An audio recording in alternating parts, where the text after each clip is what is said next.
sibuk memerangi pemberontakan di selatan, dan hanya sesekali hadir. Namun ibundanya tak membiarkan celah sedikit pun dalam didikan. Ia memilih guru-guru terbaik dari kaum Fransiskan dan Dominikan untuk mengajarkan Louis tentang kitab suci, bahasa Latin, hukum gereja, serta seni memimpin. Di usia yang sangat belia, Louis telah diajari satu hal yang akan menuntun hidupnya. Bab 2 mahkota di atas kepala bocah. Ketika Louis baru berumur 12 tahun, awan duka menggantung di atas Prancis. Louis VIII, ayahandanya, mangkat secara mendadak setelah kampanye militer di selatan.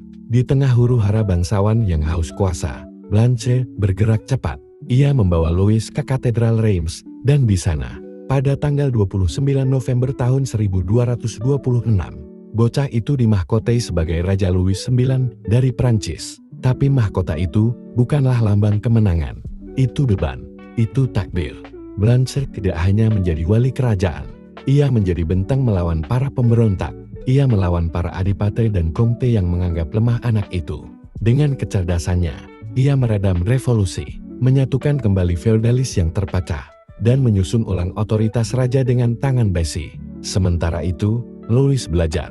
Ia memperhatikan ibundanya menyelesaikan sengketa, menyeimbangkan pajak, menekan pemberontakan, dan berdiplomasi dengan kekuatan gereja.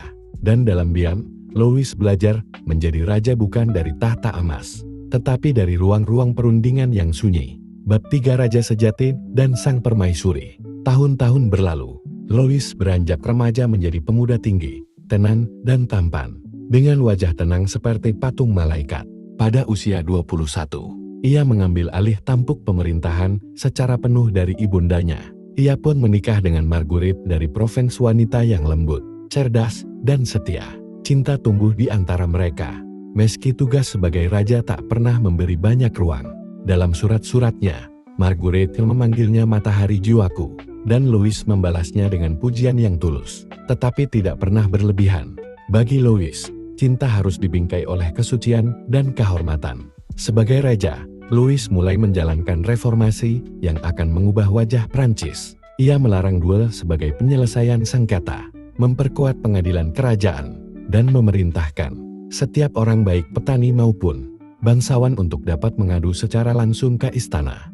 Ia mendirikan rumah sakit, tempat perawatan kusta, dan bahkan makan bersama orang miskin setiap minggu.